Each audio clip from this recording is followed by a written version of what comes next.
Gloria al Señor, Dios le bendiga. A todos vamos a estar orando, a todos los que están en Meet, ahí en la aplicación, todos los que están aquí presentes. Vamos a orar para colocar estas clases en las manos del Señor. Padre que estás en los cielos, te alabamos y te bendecimos, te damos gracias por tu presencia. Gracias, Señor, en esta noche, por esta oportunidad de estar en este lugar.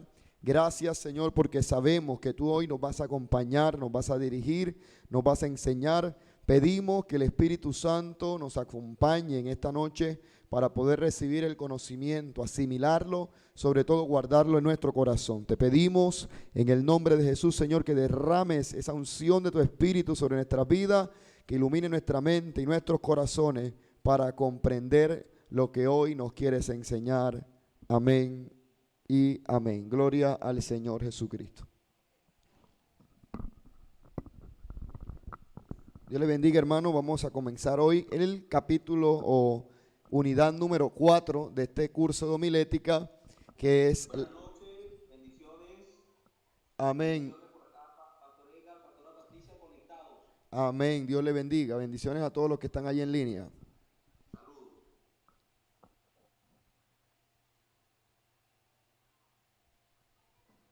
Vamos a iniciar el capítulo 4 o lección número 4, que se llama la homilética y la preparación del sermón. Habíamos dicho la vez anterior que hay un proceso, ¿verdad? Habíamos enseñado la homilética y el sermón y decíamos que el sermón es un discurso organizado lógicamente, estéticamente, para poder convencer a la audiencia, a los oyentes. Hoy vamos a aprender a cómo preparar un sermón, por lo menos la primera parte, porque hay otra parte adicional que la vamos a continuar el próximo lunes.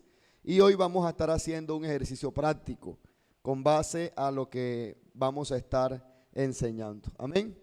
Entonces es indudable que la predicación es un proceso comunicacional. Alguien que nos ayude aquí con la, por favor. Es un proceso comunicacional. ¿Por qué decimos que es un proceso comunicacional? ¿Por qué decimos que es un proceso comunicacional? Porque el predicador es el emisor, el auditorio son sus receptores y el sermón es el mensaje. Usted recuerde que la comunicación tiene tres partes. Uno es el emisor, el receptor y el mensaje que se transmite. Amén. Entonces, ¿quién es el emisor? El emisor es quien emite el mensaje. ¿Quién es el receptor? El que recibe el mensaje. Y hay un mensaje. Esas son las tres partes importantes de la comunicación. Eso lo vemos nosotros desde la primaria. Pero la predicación es un proceso comunicacional porque también tiene estos tres elementos. Podemos decir entonces que el predicador es el emisor, o sea, es el que emite el mensaje. El auditorio o los lectores, en caso que sea un sermón oral, son los receptores, los que reciben el mensaje. Y el sermón es el mensaje. Entonces, podemos decir en este sentido que el mensaje es una estructura lógicamente ordenada, sistemáticamente organizada e espiritualmente inspirada. Esto no está en la diapositiva, pero sí es importante que lo capten. Un mensaje o un sermón, una predicación, tiene un predicador, porque una predicación sin predicador no es predicación. Tiene un receptor, porque tú no vas a predicarle al viento. Tiene que haber alguien que escuche el mensaje. Entonces es el receptor. Y hay un mensaje, porque tú no te vas a colocar en un púlpito o en un lugar a predicar y solamente te vas a poner a reír durante 3 horas y no vas a enseñar nada. O sea, hay un mensaje, hay una enseñanza, hay un contenido que se transmite. Ese es el mensaje. Entonces, sin embargo, el mensaje debe tener una estructura lógica, una estructura lógica elaborada, sistemáticamente organizada. Lógica, una estructura lógica, sistemáticamente organizada y espiritualmente inspirada.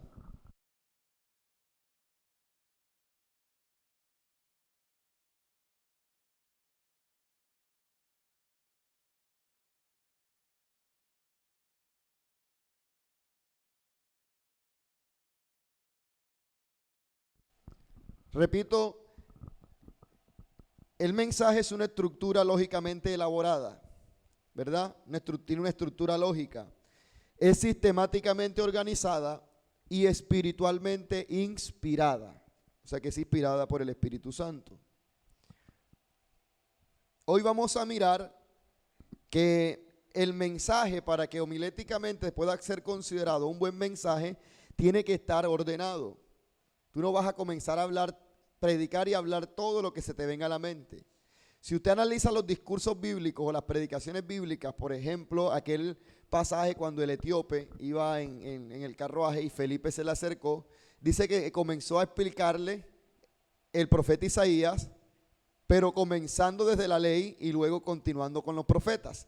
El pasaje central era Isaías 53, sin embargo, el Felipe conectó Isaías 53 con la ley, o sea, los escritos de Moisés y con los profetas. Lo mismo también hizo Jesús cuando iba de camino a Emaús, que se encontró con los discípulos que estaban decepcionados y le dijeron, ¿acaso tú no sabes lo que sucedió en Jerusalén con Jesús de Nazaret? Y comenzaron a contarle. Y dice que comenzando Jesús, desde Moisés, continuó hasta los profetas, diciendo donde decía que el Mesías tenía que padecer y todo eso y resucitar. Comenzó a predicarles, pero de una forma ordenada. Esdras y Nehemías en su reforma, cuando ellos predicaron, dicen de que ellos le ponían sentido al pasaje que leían, o sea que ellos trataban de organizar las ideas de la forma más clara para que la gente entienda. Entonces, si las personas que están en una iglesia o en un lugar están escuchando a un predicador que comenzó a hablar de Génesis, de la serpiente, y va predicando por Apocalipsis, por allá de las trompetas, y no hay un hilo lógico, en sí tú no sabes cuál es el tema. Tú dices, pero ¿cuál es el título de la prédica? ¿Cuál es el tema de la prédica? Comenzó hablando del nuevo nacimiento y ahora está hablando del amor y ahora está hablando de la familia y habla de todo un poquito y tú no sabes en sí cuál es el tema del mensaje. ¿Por qué? Porque el mensaje no tiene una secuencia ordenada. Entonces, para que pueda ser considerado un buen mensaje, debe estar ordenado. Y para que un mensaje pueda considerarse ordenado, tiene 5 elementos, 5 partes que componen un mensaje ordenado. Vamos a colocarla ahí en pantalla, las 5 partes que componen un mensaje ordenado. Todo mensaje que se considere un buen mensaje, un mensaje ordenado, es un mensaje que debe tener esas 5 partes.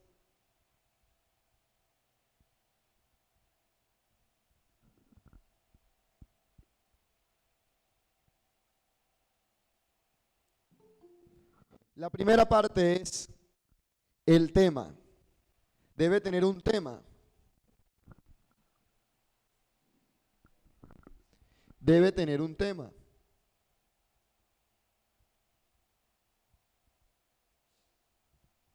Lo segundo, debe tener un texto bíblico relacionado con el tema. Tercero, debe tener una introducción. Cuarto, debe tener un desarrollo o cuerpo del mensaje. Y lo último, la conclusión. Hay una parte que podemos decir que es la sexta y lo tenemos ahí, es la aplicación, pero ya eso no hace parte como tal del bosquejo. Por eso yo digo que el mensaje ordenado en un bosquejo son 5 partes hasta la conclusión.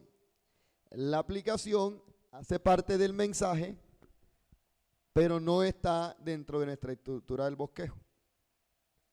Porque ya la aplicación, y lo vamos a explicar ahorita, es el poner en práctica el mensaje. Gloria al Señor Jesucristo. Vamos a definir la primera parte, que es el tema. Entonces decimos que el tema es la esencia del sermón, presentado en una palabra o en una frase. Entonces el tema es la esencia del sermón presentado en una palabra o en una frase. Por ejemplo, pasos para perder la bendición de Dios. ¿Sí? el tema, el título, podemos llamarlo también, ¿verdad? Pero es el tema. Vamos a hablar sobre fundamentos del amor del Padre, por ejemplo. Fundamentos del amor del Padre. Estoy colocando ejemplos. Y ese es el título. Tú puedes colocarle el tema, un título a tu predicación. Entonces el tema tiene un título. ¿Por qué tiene un título? Porque el título expresa o resume el tema del mensaje. Tú no vas a colocar un título a una prédica, principios fundamentales, teológicos y espirituales para una buena administración espiritual dentro de la fe cristiana y los valores morales de la iglesia. Es como muy largo, ¿verdad? El título debe resumir el tema. El tema, pues mira, algo importante, el tema puede venir primero. El tema puede venir primero. O también el texto. A veces recibimos por inspiración del Espíritu Santo, recibimos primero el texto, el pasaje bíblico, y luego recibimos el tema, lo desarrollamos. O a veces recibimos el tema, por ejemplo, voy a hablar sobre la seguridad de salvación, y entonces luego busco los títulos, los textos que fundamenten el tema que yo estoy investigando. O voy a hablar sobre la obra del Espíritu Santo, ya tú tienes el tema, solamente te faltan son los textos. Entonces comienza a buscar en la Biblia los textos que hablen sobre la obra del Espíritu Santo. ¿Sí? Entonces puede ser el proceso inverso. A veces recibimos primero el texto y desarrollamos el tema con base al texto, o viceversa, tenemos el tema pero no tenemos los textos bíblicos, entonces nos toca escudriñar la Biblia para buscar los versículos, los pasajes que fundamenten el tema que vamos a predicar. Amén. Gloria al Señor Jesucristo.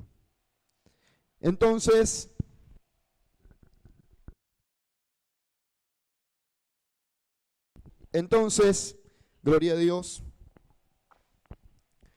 Esa es la parte del tema, ¿verdad? El primer punto. Ahora, lo importante no es si, pastor, ¿cómo se prepara una prédica? Primero tengo que escoger el pasaje bíblico y después lo desarrollo, o primero escojo el tema y después busco los pasajes. ¿Cuál de los dos es el método? ¿Cuál de los dos es el método verdadero? Cualquiera de los dos. Cualquiera de los dos. O sea, puede pasar de las dos maneras. Puede ser que tengas el texto primero y luego desarrolles la cita bíblica, o puede ser que tengas el tema primero. O sea, puede ser inverso el proceso. No importa ese orden, porque a veces Dios nos revela un pasaje bíblico y luego que nos da el pasaje bíblico, Él mismo nos comienza a dar la temática. O puedes pasar lo contrario, Dios nos inspira un tema y nos toca investigar los pasajes. Entonces no importa el orden. Lo importante es que ambas cosas vayan de la mano. Eso se llama armonía. ¿Cómo así? Que si tú vas a hablar del amor de Dios, los textos que busquen tengan que ver con el amor de Dios. Y que si tú estás leyendo un texto sobre el amor de Dios, el tema que desarrolle el amor de Dios. Entonces hay gente que está predicando un tema y cuando citan los versículos no tienen nada que ver con lo que están predicando. Y yo he estado presente en predicaciones así. Que uno dice, pero ¿y ese texto qué tiene que ver? Ese texto no va por ahí. Y entonces quieren obligar a un versículo a decir cosas que el texto no dice, ¿verdad? Entonces, no importa si es primero el texto o si es primero el tema, lo importante es que tanto el título o tema y los textos estén de acuerdo, estén relacionados, vayan de la mano. Amén. El segundo, o lo segundo, ¿verdad? El texto. El texto. Entonces, el texto es la base del sermón. Es la base del sermón. Es el fundamento del sermón. Sin un texto bíblico no se tiene un sermón. Tú no puedes decir, voy a dar una predicación, pero no te vas a basar en la Biblia. Entonces eso no es una predicación bíblica, eso es un discurso, una charla. Pero si es una predicación bíblica, tiene que estar basada en la palabra de Dios. Por eso yo les decía en la primera clase que en el curso homilética nos vamos a dar cuenta que muchos de esos influencers que hablan por Facebook, que hablan de Dios, que hablan bonito, no son predicadores. Porque nada de lo que hablan se basa en la palabra, sino que en lo que ellos piensan. Oye, mira, así te dice el Señor, tú eres un hombre bueno y tal, y no sé qué. Todo lo que se les viene a la mente te lo dicen, pero no hay ninguna base bíblica. Y hablan bonito. Y no estoy diciendo que lo que ellos estén haciendo esté malo, ni estoy diciendo que esté mal lo que ellos hacen. No, eso es su don, su arte, como usted lo quiera llamar, sus charlas, pero predicadores no son. Entonces dice, ok, con razón yo veo videos de, por ejemplo, yo les mencionaba la vez pasada Daniel Aviv, ¿verdad? Que algunos creen que es predicador cristiano y él no es predicador de la palabra, es una persona motivadora que le habla cosas bonitas a la gente y puede que tengan una función muy buena en la sociedad. De pronto hay gente depresiva, no sé, en fin, eso tendrá su función y no estoy diciendo que lo que ellos hagan esté mal, pero no son predicadores del evangelio, no son predicadores de la palabra de Dios, porque sus mensajes no son bíblicos. Y cuando digo de que no son bíblicos, no estoy diciendo que no son, que sean malos, porque una cosa son las cosas no bíblicas y otras son las antibíblicas. Y a veces confundimos eso. Pastor, ¿cuál es la diferencia? Que las cosas no bíblicas son las cosas que no están en la Biblia. Y hay cosas que no son malas, pero no están en la Biblia, como por ejemplo tomarse una Coca-Cola. En la Biblia la Biblia no aparece la Coca-Cola, ¿verdad? ¿No aparece?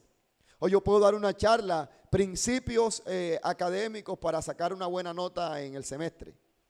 ¿Será que esa conferencia es mala ante los ojos de Dios? No, una conferencia muy buena, pero no es una conferencia bíblica. Amén. Es una conferencia que tiene otro fin. ¿Alguien se quiso conectar ahí? Es una conferencia que tiene otro fin. Entonces, los sermones bíblicos son los que están basados en la Biblia. Entonces, hay cosas que son no bíblicas, pero por el hecho que no aparezcan en la Biblia no significa que sean malas. Pueden ser cosas buenas. Pero ahí están las cosas antibíblicas. ¿Y qué son las cosas antibíblicas? Las cosas que van en contra de la palabra de Dios. Entonces ahí sí hay que tener cuidado con las cosas antibíblicas. Entonces hay gente que se enfrasca y dice, yo no celebro cumpleaños porque en la Biblia no aparece que celebremos cumpleaños. Y no va a aparecer. No significa que por eso sea malo, porque no aparezca, es algo no bíblico. Dios no tiene problema con las cosas no bíblicas, porque las cosas no bíblicas quedan a nuestra conciencia, a nuestro libre albedrío. Pastor, ¿será que yo puedo usar tenis? ¿Será que la Biblia, qué dice la Biblia de los tenis? Nada, porque no existían en esos tiempos. Y yo los puedo usar, si los quieres, úsalo, y si no los quieres, no los use. Porque la Biblia no habla de eso, ¿verdad? Pero hay cosas que la Biblia sí habla.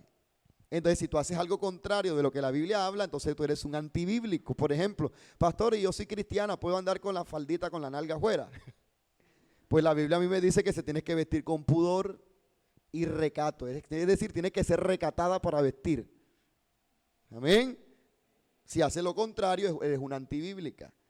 Pastor, yo puedo ministrar en el altar y levantar las manos, las mujeres, y cuando yo levante las manos, se me pueden ver las axilas. Eres una antibíblica si se te ven las axilas, porque la Biblia dice que tienes que vestirte con recato, ¿sí o no? Pero si ya me preguntas, pastor, ¿será que me puedo poner una vincha o un gancho? La Biblia no habla nada de eso. Entonces ahí sí queda el gusto personal. Entonces tenemos que diferenciar las cosas no bíblicas de las antibíblicas. Amén. Y las antibíblicas son las que están en contra de la Biblia. Entonces, un sermón, para que pueda ser considerado un sermón bíblico, debe estar fundamentado en la palabra de Dios. Debe estar fundamentado en la Biblia, no en las opiniones de los hombres, no en lo que dijo fulano de tal, no porque fulano de tal o yo no. Tiene que estar fundamentado en la palabra de Dios, porque la palabra de Dios es la que permanece, la palabra de Dios es la que produce resultados eternos, la palabra de Dios es la que produce vida. Usted puede dar una conferencia muy bonita, pero si no está fundamentada en la palabra de Dios, no va a producir nada en los corazones, porque la única que es viva y eficaz, que penetra hasta el alma, Hebreos 4:12, es la palabra de Dios. Y a veces para agradar a nuestra audiencia, evitamos usar la palabra de Dios. Y sobre todo cuando estamos en entornos seculares. Un predicador de ese tipo no está siendo leal a su llamado.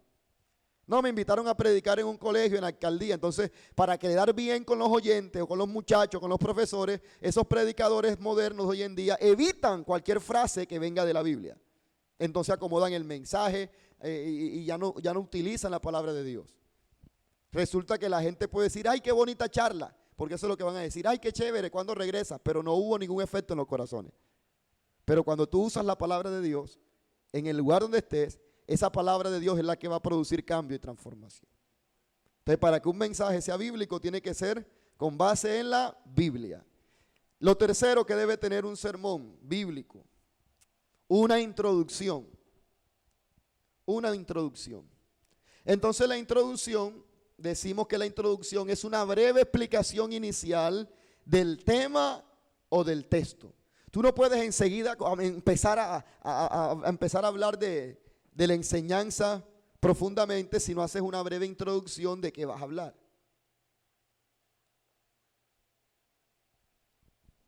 En la introducción puedes utilizar una historia, puedes mencionar una realidad de la vida actual, puedes comenzar contando un testimonio, una anécdota, obviamente relacionado con el tema que tú vas a hablar, o puedes hacer un breve resumen inicial de qué tú vas a hablar, o del pasaje. Usted analice una predicación del domingo, antes de entrar a los puntos, primero, segundo, luego que se lee el pasaje, siempre se hace una introducción. Hermanos, este pasaje se escribió en la época que el pueblo de Israel está esto, lo otro y lo otro. Estamos viviendo hoy en día y hoy Dios nos va a hablar porque esta palabra que yo voy a hablar en esta noche va a producir algo en tu corazón porque la iglesia, y como una introducción, ¿sí o no? Ese es lo primero ahí.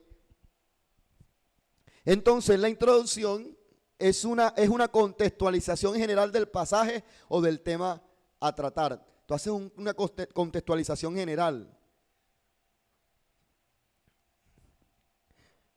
Luego viene, bueno, antes de pasar ahí les voy a colocar un ejemplo. Ustedes, no sé, pero me imagino que algunos de ustedes han visto los aviones en los aeropuertos. Así sea por televisión, pero usted los ha visto. Gloria a Dios. Los aviones, por un chasquido de dedos, no se ponen en el aire inmediatamente. Hay un proceso, la gente está llegando tarde. Gloria a Dios. Están llegando tarde. Gloria al Señor.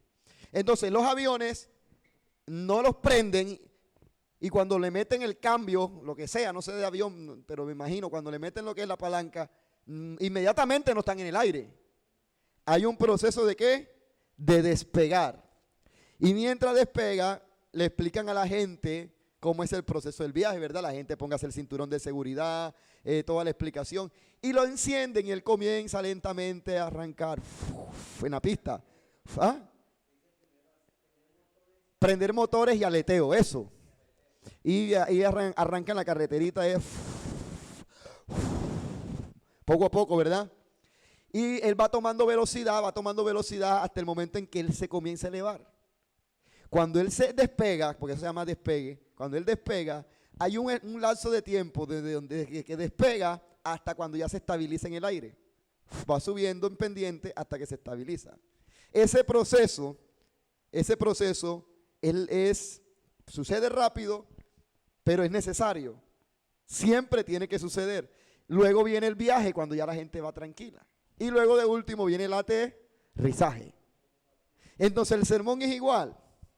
Tú no puedes pretender que la gente navegue contigo en un tema si tú primero no haces que despegue tu sermón.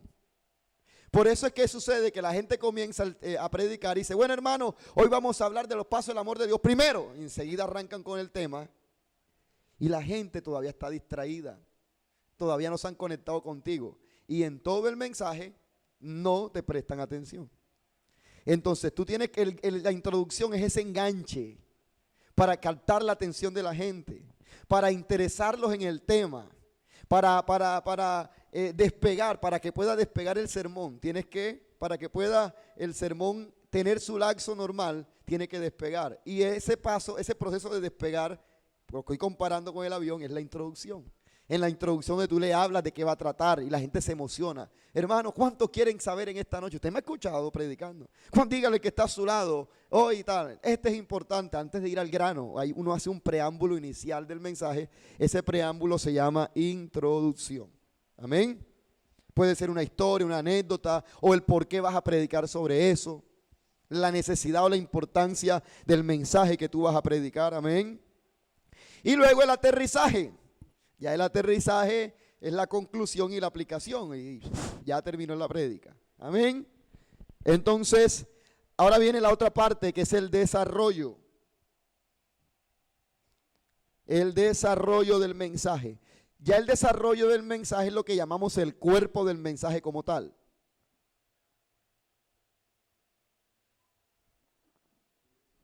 El cuerpo del mensaje. Entonces el cuerpo del mensaje es donde el sermón lo tratamos ya con una explicación minuciosa es cuando exponemos el mensaje, cuando lo interpretamos. O sea, ya es el desarrollo del tema como tal. Como quien dice, ya es cuando vamos al grano. Es cuando empezamos. Hoy vamos a hablar de los 4 pasos para mantener la fe. Y cuando ya tú empiezas, paso 1, ya ahí arrancó ya el desarrollo ya. Porque ya empezaste a desarrollar el tema, paso 1. Y empiezas a hablar, todo lo que tú hables dentro de ese espacio de tiempo, eso se llama desarrollo del tema. Paso 2 y empiezas a explicar. Paso 3, comienza a explicar. Paso 4 y comienza a explicar. Pasó 40 minutos. Duraste 40 minutos explicando el tema. Pero duraste 10 o 5 al principio haciendo la introducción. Cuando ya tú terminas el paso 4, si estoy poniendo un ejemplo, y terminó el mensaje, ya ahí terminó el desarrollo del tema. Por lo menos ahí habrás dicho unas 3 o 4 veces, ya vamos a terminar. Gloria a Dios. Por lo menos, ¿verdad? Ya habrás dicho 4 veces, ya vamos a terminar. Gloria al Señor Jesucristo. Y luego viene la conclusión. La conclusión. La conclusión. Entonces la conclusión es el momento. Ese es el momento de repetir en forma resumida el tema principal. Es por eso usted me ha escuchado a mí al final. No sé si usted ha sido analítico. Al final yo hago como un resumen de todo lo que predica. Y bueno, hermano, ya aprendimos tal caso. Primero, tal. Segundo, tal. Tercero, tal. Cuarto, tal. Al final menciono cuáles fueron esos 4 puntos que yo prediqué. Usted lo ha notado. A mí me imagino que usted lo ha notado. Entonces esa conclusión es el momento de repetir de forma resumida el tema principal del sermón de forma breve. No es que ahora va a repetir toda la prédica, hermano, hoy hablamos de esto, primero, no, solamente mencionar sobre qué hablaste de forma general. En la conclusión no se debe introducir un versículo nuevo, nada, en la conclusión no debe haber pasaje porque se supone que ya todos los pasajes bíblicos quedaron desarrollados. Tú simplemente vas a mencionarlo. O puedes concluir con un versículo que resuma todo el tema. Así también, eso también puede pasar. Concluyes con un versículo o con un pasaje que resuma toda la idea central. Pero no puedes comenzar un sermón nuevo en la conclusión porque son 2 prédicas en una.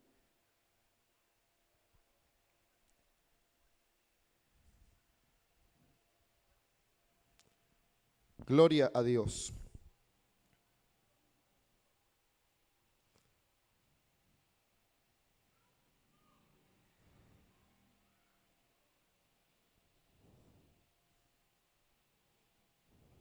La pastora Margarita manda un mensaje que no ha podido conectar, pero yo la veo conectada. Que nos confirme si está conectada.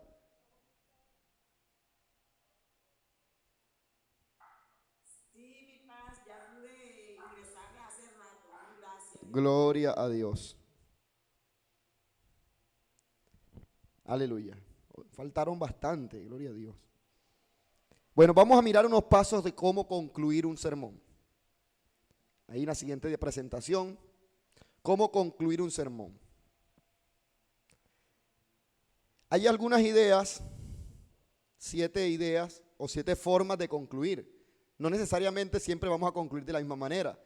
Hay 7 formas. Una, se puede hacer un resumen corto de los puntos principales, lo que yo le dije ahorita. Bueno, hermano, ya aprendimos de esto. Primero, tal cosa. Dígale que está a su lado, tal. Y repetimos los puntos principales del sermón. Otra forma de concluir es leyendo el texto principal. No sé si usted me ha escuchado algunas predicaciones donde dice, vamos a terminar donde comenzamos. Y leemos nuevamente el pasaje donde comenzó la prédica y en ese texto final, leído al final, hay una rema o hay una revelación con el pasaje que leímos al principio. Y cerramos con ese pasaje, con el mismo versículo, el mismo pasaje con el que comenzamos la prédica. Eso también pasa. Lo he hecho yo muchas veces. Ustedes se acuerdan de algunas prédicas que le hemos hecho así? Tercera, puede repetir las exhortaciones principales de un sermón. Lo cuarto, puede concluir con una historia o una ilustración apropiada puede ser una historia, una ilustración, o puede ser una anécdota o una experiencia personal o un testimonio, obviamente que esté relacionado con la prédica. Porque dice cómo activar una fe sobrenatural y usted al final cierra contando una experiencia que usted tuvo en algún momento donde le tocó activar la fe. Y usted cierra el mensaje con esa experiencia. También puede ser. También puede ser con un canto o ministración. Entonces al final usted concluye, claro que el canto y la administración está relacionada con el tema. No va a ser como una vez una señora que estaba predicando y dijo, bueno, le dijo al grupo alabanza, cánteme la fruta prohibida del campo. Y ese día ella estaba predicando sobre la fe. Yo nunca entendí qué tiene que ver, pero ella terminó cantando la fruta prohibida y que porque le gustaba.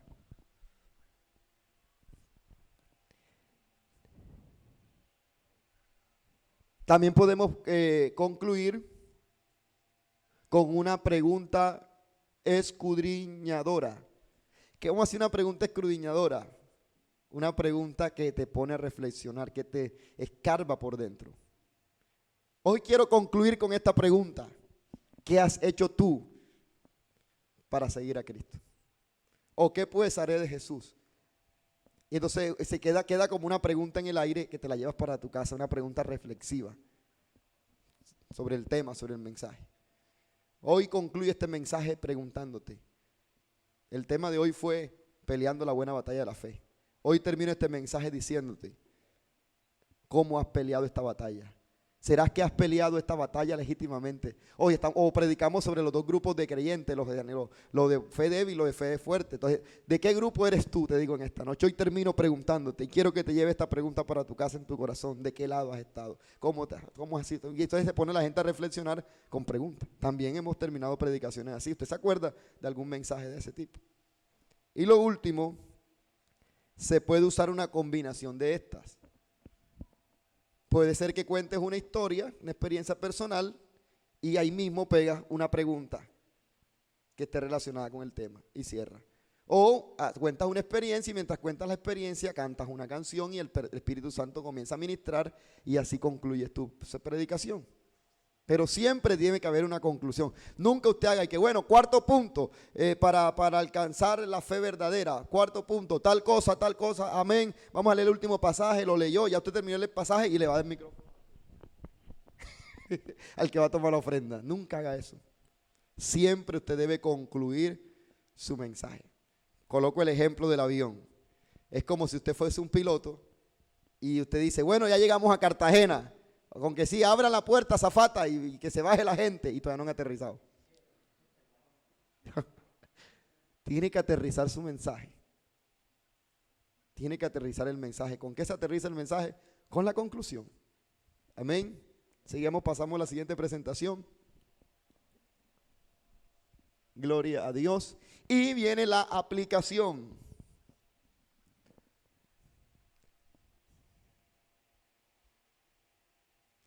Dice que este es el momento más crítico del sermón. ¿Por qué? Porque aquí permitimos que el oyente aplique la verdad compartida a su vida. El enemigo buscará interferir en esta parte con llanto de niños, movimientos, para que todos sean buenos oidores solamente y no sean hacedores de la palabra predicada. El enemigo va a impedir. Ahora, esta parte de la aplicación, cuando ya hemos concluido nuestro mensaje, yo les había dicho al principio que nosotros vamos a enfatizarnos a tener una teología homilética pentecostal, inspirada por el Espíritu Santo. Por lo general, luego que ya se concluye el mensaje, los predicadores dan unos consejos personales, obviamente basados en el sermón que está dando, pero ¿cómo tú puedes hacer para poner en práctica? Bueno, mi hermano, hemos terminado la prédica, pero les aconsejo que si usted quiere que esta palabra, y comienza como que a dar ciertos consejos para aplicar este mensaje.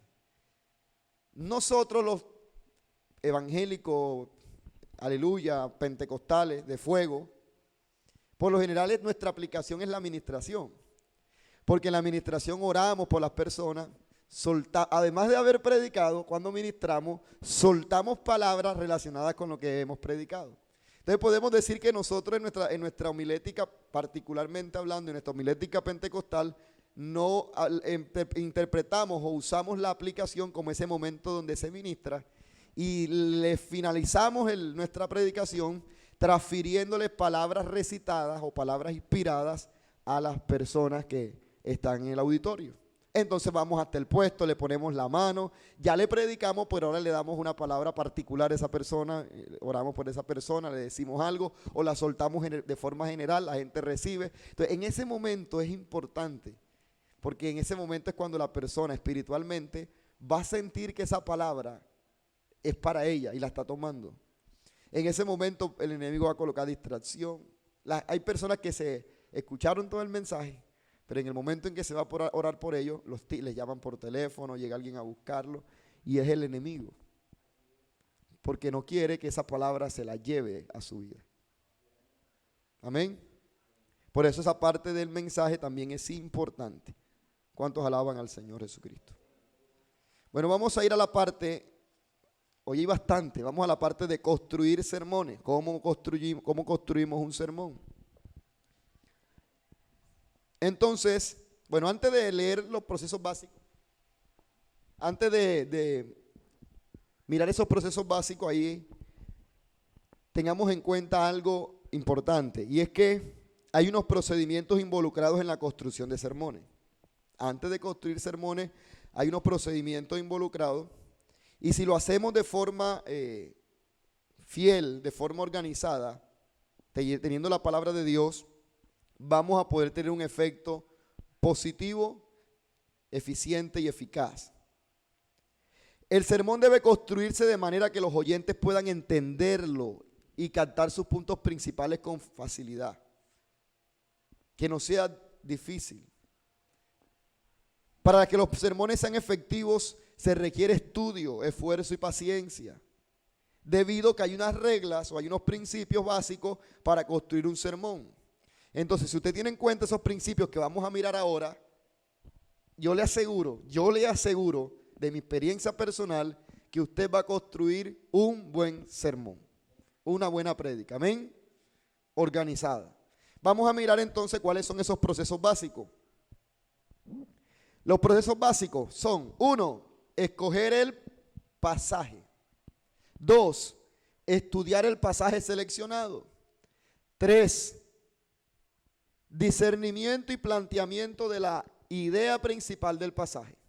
4, construcción del bosquejo del sermón, que es el mapa o la estructura de nuestro sermón. Vamos a ir definiendo o explicando cada uno de esos cuatro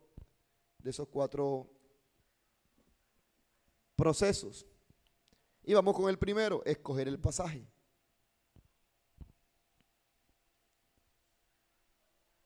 No está en la diapositiva, yo lo voy a explicar. Amén. Escoger el pasaje. Yo lo explico.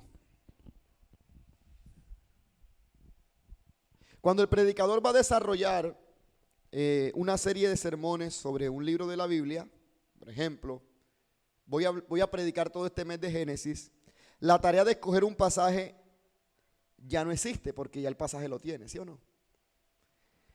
Simplemente escoge el pasaje que viene. Hoy hablé de Génesis 1, el otro domingo Génesis 2 y así. Ese es cuando hablamos de una secuencia o de temas secuenciales.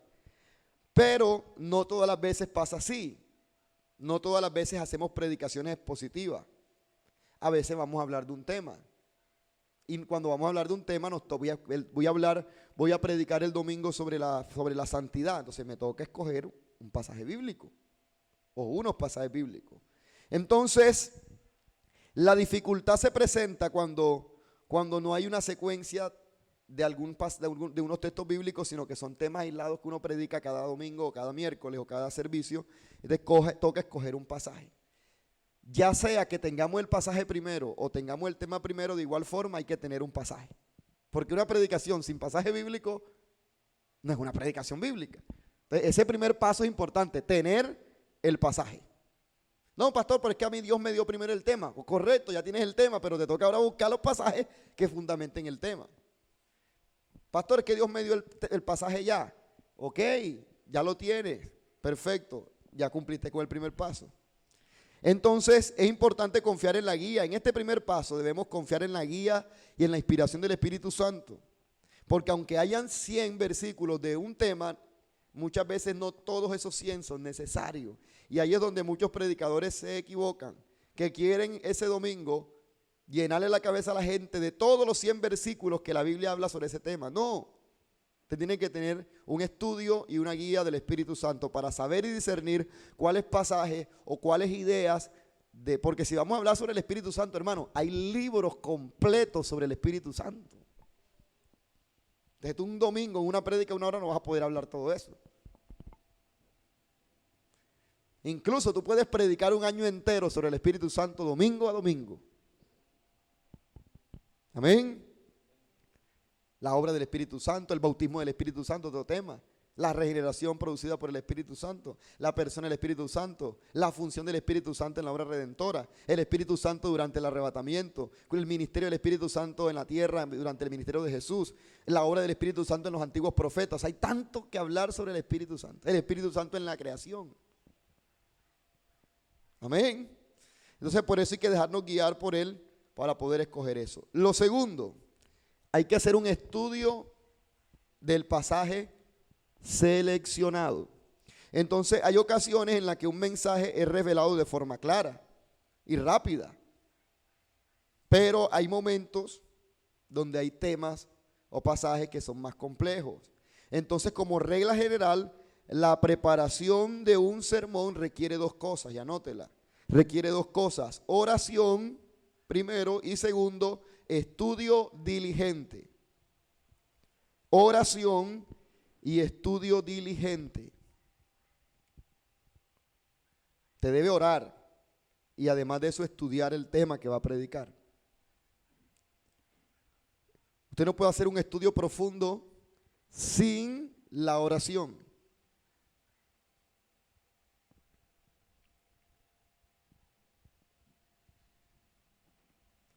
Lo tercero dice discernimiento y planteamiento de la idea principal del pasaje.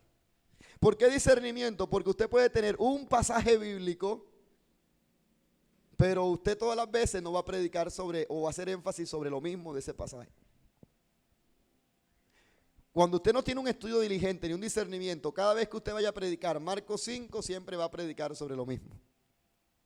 Pero cuando usted hace un estudio profundo, usted cada vez que predique Marcos 5 va a predicar un título, un tema diferente, el mismo texto, pero usted está haciendo énfasis en otra cosa. Por ejemplo, y un día predicaba sobre que siempre cuando Jesús estuvo allá en Betania, si no estoy mal fue en Betania, que le ungieron los pies y la cabeza, fue en Betania, que una mujer llamada María, que le echó perfume en la cabeza y en los pies, así es verdad, estoy en lo cierto.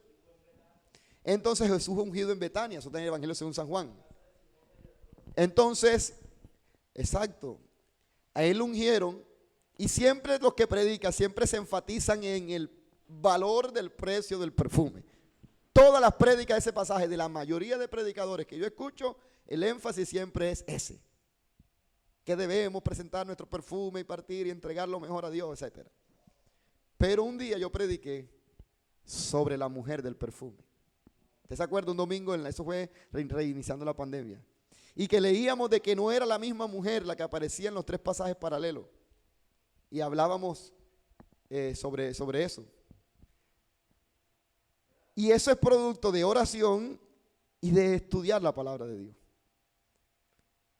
¿Usted se acuerda también la vez que predicamos como 6 mensajes de Lucas 5, de la pesca milagrosa? Todos los que predican Lucas 5 predican siempre lo mismo, la pesca milagrosa y el milagro, que Dios va a hacer un milagro contigo.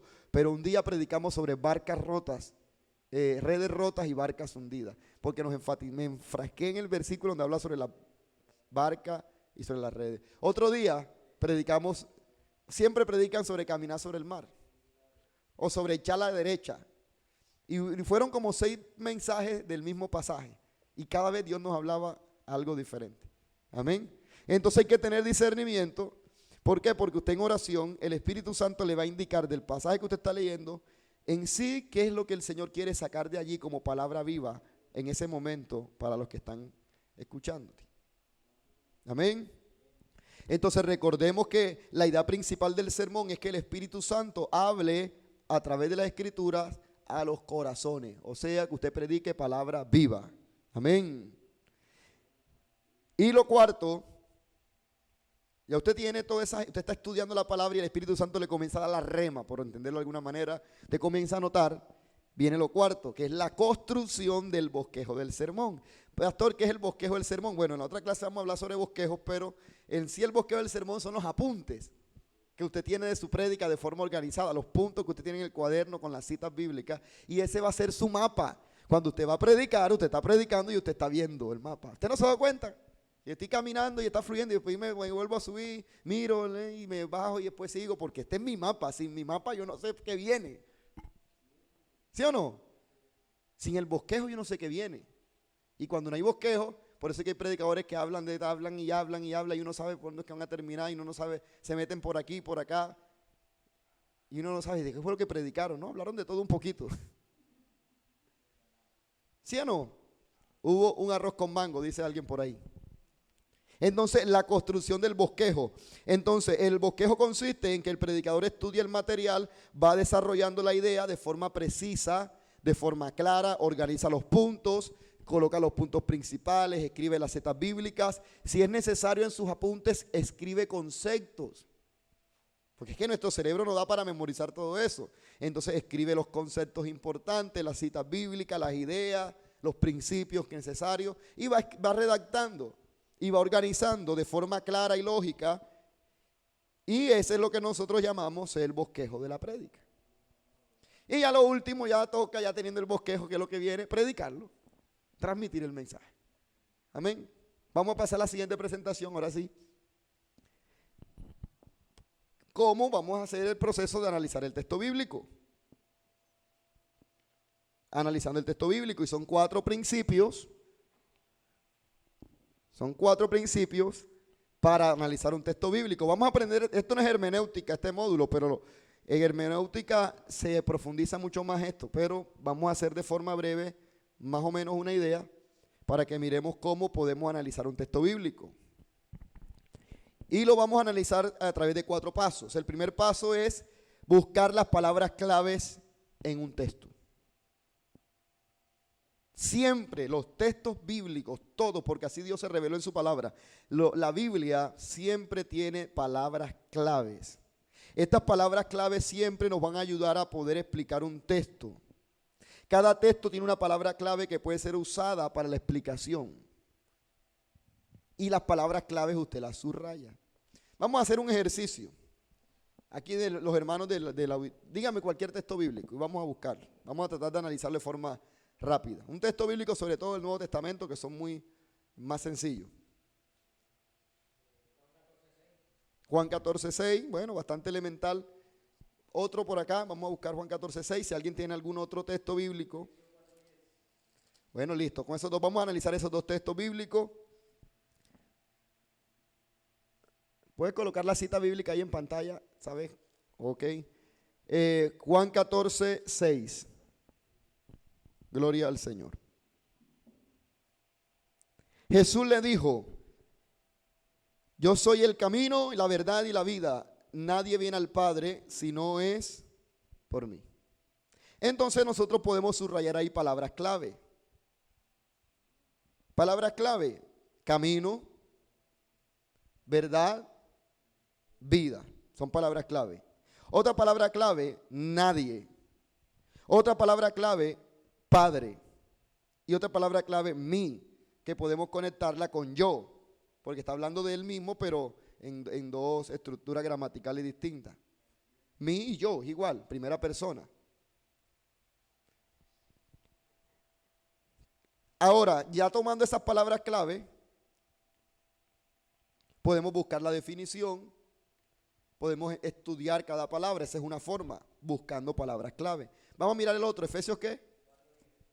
¿Sabe qué dice? ¿O lo dijo por decir? Ah, lo dijo por decir así, Efesios 4:10. Resulta que Efesios no tiene 4 capítulos. Tiene nomás 3 capítulos. Ah, mentira, si tiene 4. Ya dijeron, ¿verdad? Dijeron así, no, no, sí tiene. Efesios 4:10.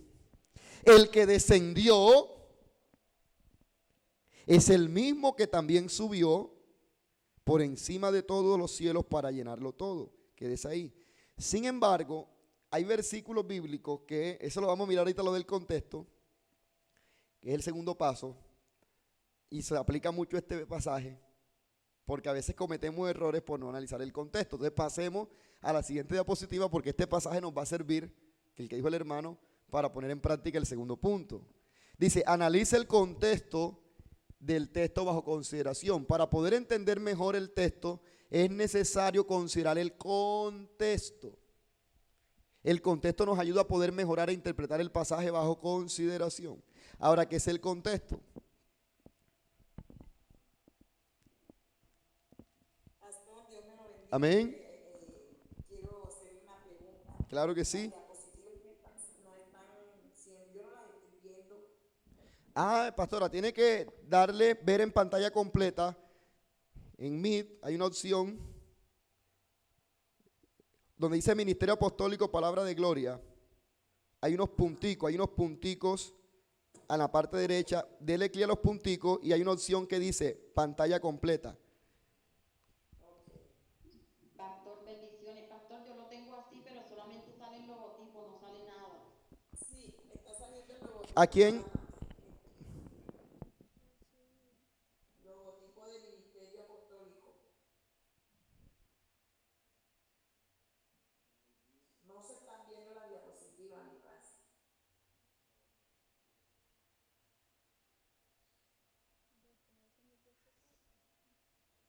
Gloria al Señor Jesucristo. Gloria a Dios. Gloria a Dios. Gloria a Dios. Ay. Video.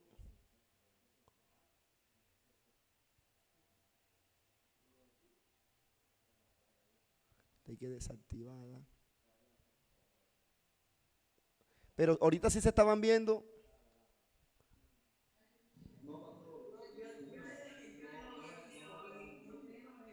O sea, nadie ha visto diapositiva. Desde el comienzo de la clase no se han visto diapositivas. No, señor. No, señor. Ay, tenían que avisar.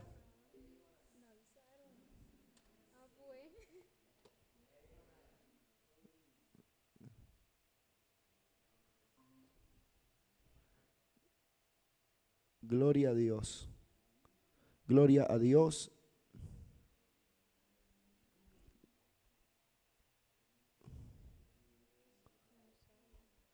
Gloria a Dios. Gloria a Dios. Gloria a Dios. Yo considero que debemos esperar un poco a ver si de pronto están organizando. Sí, sí, estamos. Gloria a Dios. Gloria a Dios. Ahora no sale ni el audio ni el video. Así es, José Rey. Sí, así es. Yo creo que sí, ninguno de nosotros estábamos viendo. Yo pensé que era normal, de pronto que él sabía. Puede ser. Pero como estamos concentrados escuchando la clase, pues no importa, o sea, sí van a mandar la diapositiva de todas maneras, pero sí estamos escuchando la clase. Exacto, exacto, pero así es.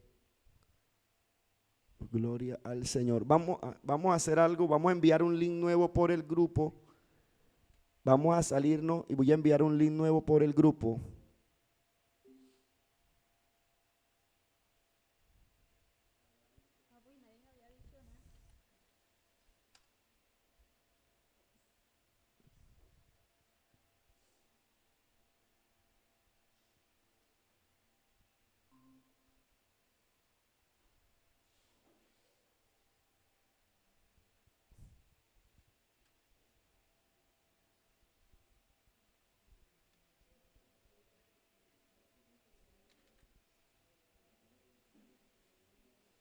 Ahora sí están saliendo. Gloria a Dios.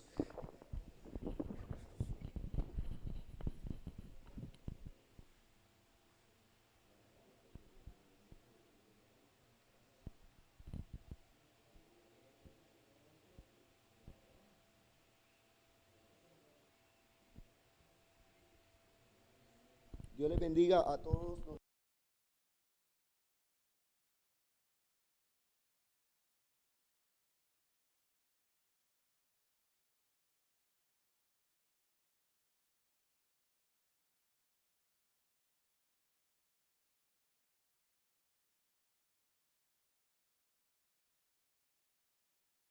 Gloria a Dios.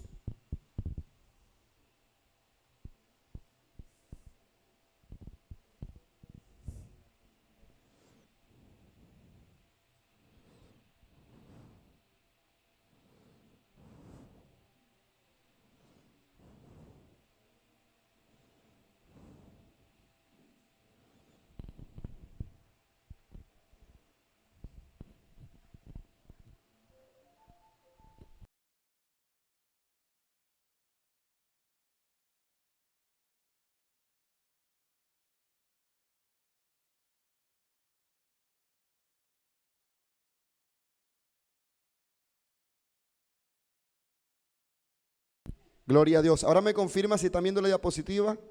Perfecto, pastor. Gloria, gloria a Dios. Ahora sí. Ay, Dios mío, tenían que decir todos en el principio. Gloria a Dios. Voy a esperar que se conecten todos nuevamente. Pero como se va a mandar la clase, pastor. Ah, bueno, de igual forma se manda también el video y pues ahí pueden mirarlo por la grabación. Gloria al Señor Jesucristo. Bueno, entonces, gloria al Señor. Verifiquemos que la diapositiva está en el... Ahí se están conectando, qué bendición. Gloria a Dios. Ahora sí. Ah, y todos estaban tranquilos de que se estaban viendo bien la diapositiva. No estaban viendo la diapositiva. Y acá los hermanos disfrutando de la diapositiva y nosotros... Bueno, analiza el contexto, ¿cierto? Entonces... Uy, faltan todavía muchos. Debe ser que algunos tenían el mío abierto y se fueron por otro lado y ni se han enterado que abrimos otro link. Y están con el link viejo. Están pillados. Abren el link y se van por otro lado y no se conectan. Gloria a Dios. Ahí me estoy dando cuenta de verdad los que están ahí unidos.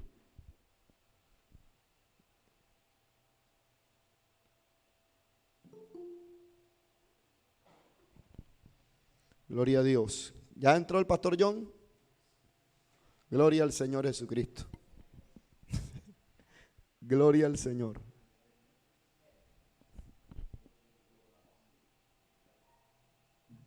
Es que tenían que salirse, todos se tenían que salir para nuevamente ingresar al nuevo. Ahí están entrando. ¿Quién entró ahí? Hay varios, dale a admitir a todos, a todos. Ahí están ya todos ya. Gloria a Dios, creo que no falta nadie. Gloria al Señor. Ahora sí continuamos. El contexto, bueno. Ahora sí se ve en la diapositiva. Gloria a Dios. Estamos viendo. Bueno, lo importante es que en la grabación, La pastora Patricia, faltan varios. Pero sigamos. ok.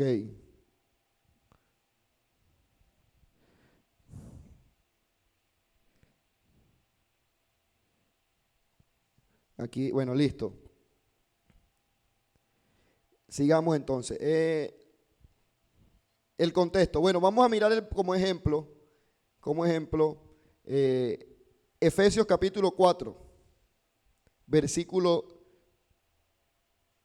10. Dice Efesios 4:10. Ahora sí coloca la cita bíblica en la pantalla. Efesios 4:10, creo que ahí sale. Ok. Dice, el que descendió es el mismo que también subió por encima de todos los cielos para llenarlo todo. Si yo tomo ese versículo y yo lo conecto con el Evangelio según San Mateo, donde dice que yo vi descender del cielo a Satanás como un rayo, yo fácilmente puedo decir que Satanás es el que está por encima de todos los cielos y es el que llena todo.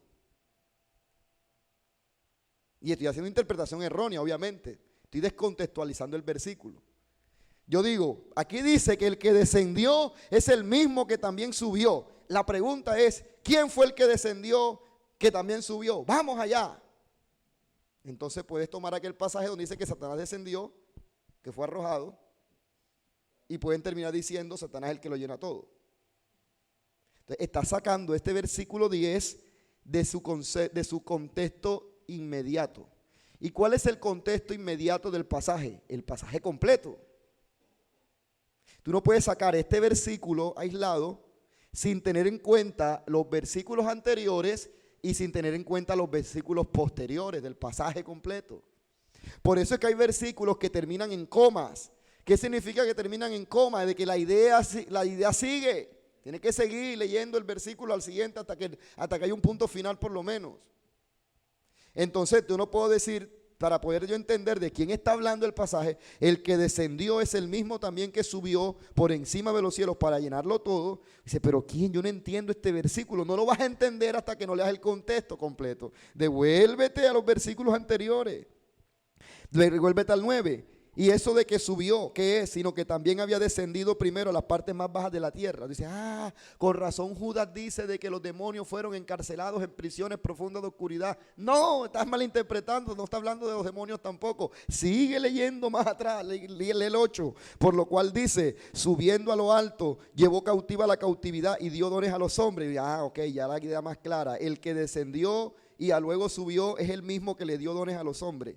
¿De quién está hablando? ¿De quién es ese que le dio dones a los hombres? Versículo 7. Pero a cada uno de nosotros fue dada la gracia conforme a la medida del don de Cristo. Dicen, ya estoy entendiendo. Está hablando, parece que habla como de Cristo. Sin embargo, devolvámonos un poquito más. Versículo 6. Un Dios y Padre de todos, el cual sobre todos y por todos y en todos. Versículo 5. Un Señor, una fe. Un bautismo. No, todavía no. Hay una coma todavía. Versículo 4. Todavía hay punto y coma. Vamos a devolvernos. Vamos desde el versículo 1. Yo pues en el Señor os ruego que andéis como es digno de la vocación con que fuiste llamado, con toda la humildad y mansedumbre, soportándonos con paciencia los unos a los otros en amor, solícitos en guardar la unidad del Espíritu en el vínculo de la paz, un cuerpo, un espíritu, como fuiste llamados en una misma esperanza de vuestra vocación, un Señor, una fe, un bautismo, un Dios y Padre de todos, el cual es sobre todos y por todos y en todos. Entonces está hablando de Dios. ¿Está hablando de quién?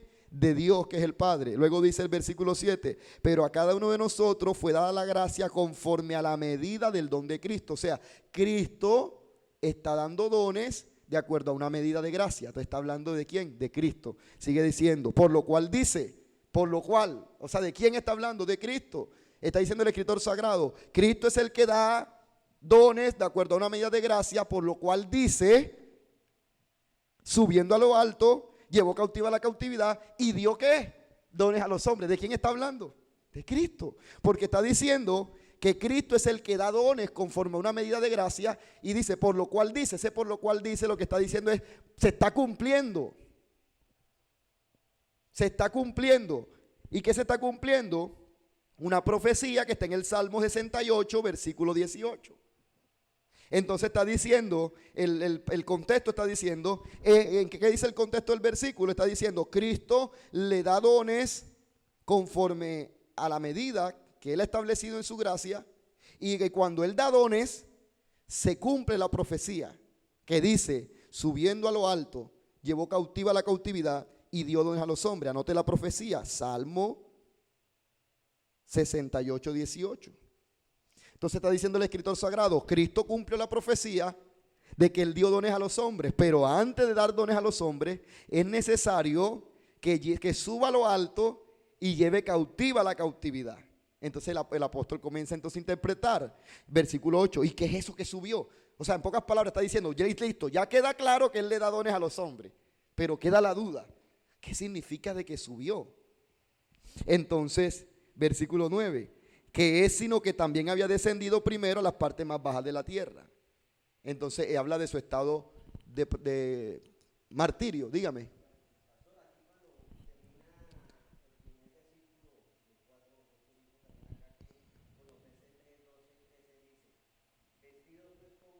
Gloria a Dios. Ajá.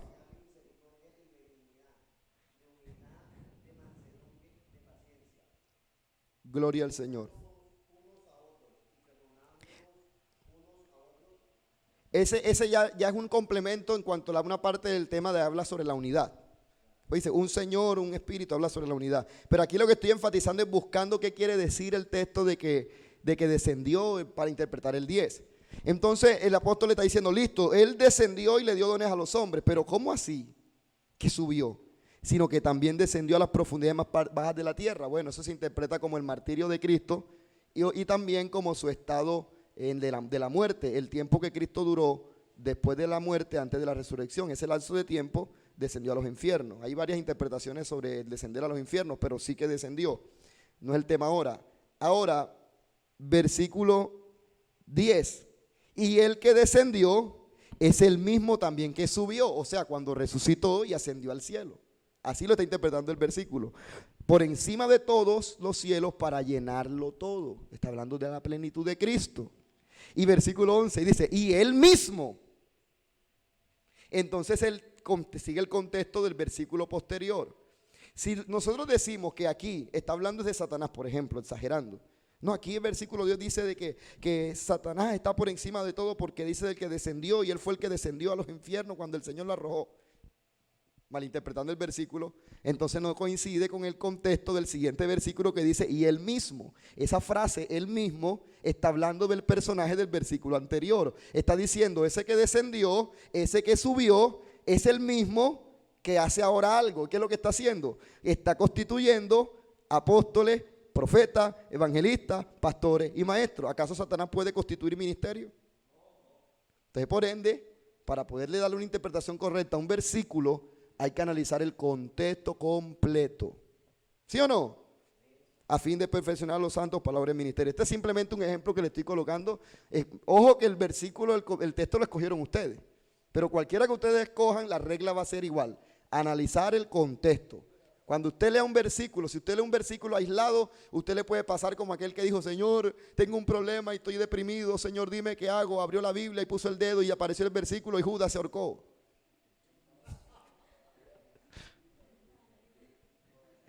¡Hey, poder en la sangre de Cristo, Señor, confírmame si es de parte tuya! Y ¡pum! Y buscó otro pasaje donde dice, ve y haz tú lo mismo. ¿Sí o no? Bueno, ya queda claro lo del contexto, ¿verdad? Hay que leer el pasaje completo. Y las sectas falsas se les encanta crear doctrina con versículos aislados. Mira, le voy a dar un ejemplo y usted se va a reír. Yo lo voy a hacer reír. Mira Isaías capítulo 3.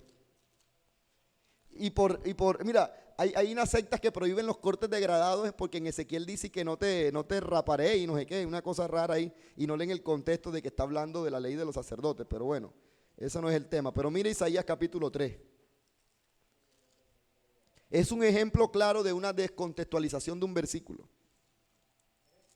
Isaías capítulo 3, versículo 16.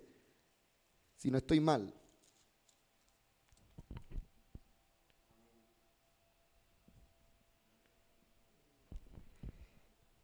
Asimismo dice Jehová, por cuanto las hijas de Sión se ensoberbecen y andan con el cuello erguido y con ojos desvergonzados, cuando andan van danzando y haciendo son con los pies. Por lo tanto el Señor raerá la cabeza de las hijas de Sión y Jehová descubrirá sus vergüenzas. Ese debe ser el contexto completo, pero la gente no toma el contexto completo, sino que comienzan a leer desde el 18 solamente. La palabra dice, mira lo que dice el versículo 18, que aquel día quitará el Señor el atavío del calzado, la redecilla, las lunetas, los collares, los pendientes que son los aretes, los brazaletes, las cofias, los atavíos de las piernas, los partidores de pelo, los pomitos de olor y los zarcillos, los anillos y los joyeles de las narices. ¿Ya vieron que a Dios no le agrada que usted se ponga eso como cristiana? Sí, eso es lo que hacen. Y yo una vez tuve en mis manos un manual de discipulado donde uno de los puntos era ese, que no te ponías colocar arete, etcétera, y el versículo que tomaban era ese, de una iglesia muy conocida en Barranquilla. Yo decía, no, ese pasaje no, nada de eso, hay que leer el contexto. Porque si nosotros leemos el contexto completo, mire lo que dice, las ropas de gala, o sea que no te puedes vestir elegante para un matrimonio o para una fiesta. Los mantosillos, o sea, los mantosillos eran mantos que se colocaban encima. O sea que las chompas, las ruanas, ¿qué más?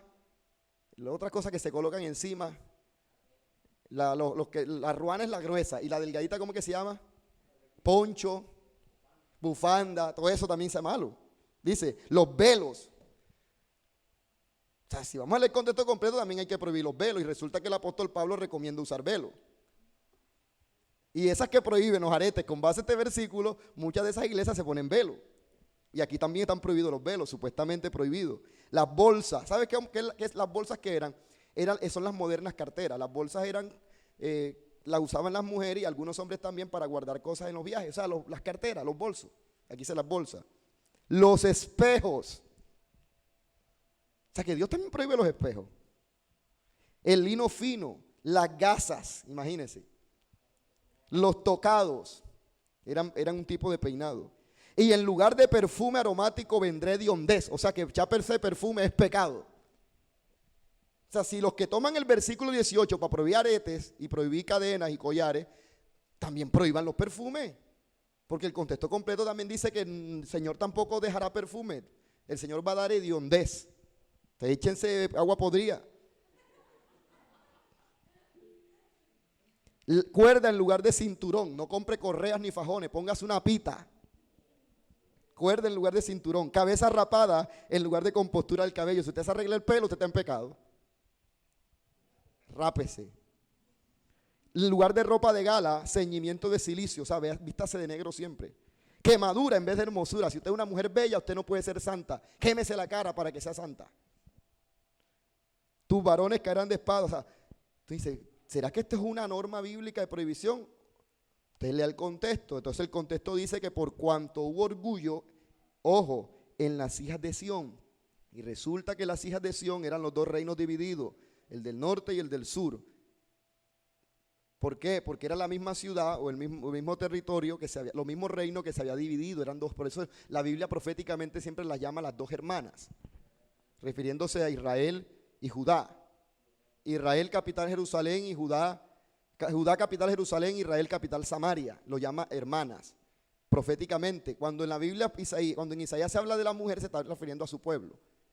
Y cuando habla de las hermanas se refiere a estas dos ciudades, podemos decirle, que se dividieron o que se separaron en la división del reino. Entonces el Señor está diciendo, por cuanto mis hijas, o sea mi pueblo, se ha llenado de orgullo y ha adorado a otros dioses y está en soberbia, yo voy a traer juicio. O sea que lo que está describiendo el Señor aquí, quitar aretes, quitar collares, es un símbolo de juicio. Y si usted analiza el contexto, porque el contexto no solamente es el pasaje, sino también el libro completo, usted va a ver por allá que en Isaías capítulo 26, si no me equivoco, o 25, el Señor habla de la restauración.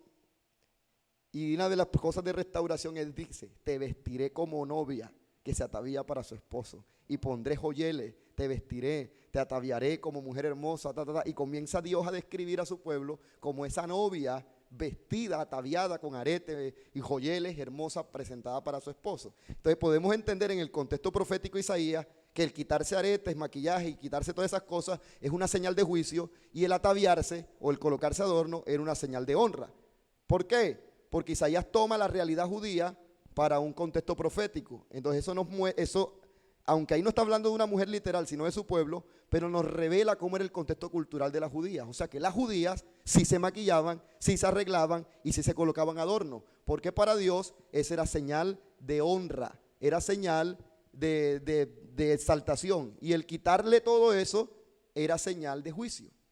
Tanto así que en Apocalipsis, cuando habla de la novia, la esposa, dice que venía a la Nueva Jerusalén ataviada como esposa, ataviada, o sea, arreglada con adorno. Y si usted lee pasajes bíblicos como por ejemplo a Rebeca, cuando se la fueron a presentar, dice que le colocaron unos collares. O sea, que era normal para las mujeres judías colocarse prendas físicas en el cuerpo. Entonces no existe una base bíblica para prohibir estos accesorios. ¿Sí me entiende lo que quiero decir? Mire cómo se ha creado una doctrina dentro del pueblo evangélico con una mala interpretación de Isaías capítulo 3, versículo ¿qué? 18. Entonces por eso usted ve que algunas iglesias prohíben el uso de aretes y accesorios, etcétera, por una interpretación errada de la palabra de Dios, por no analizar ¿qué? El contexto bíblico. Pero cuando estudiamos el contexto bíblico, caemos en cuenta de que, yo estaba mal. Amén, yo estaba mal.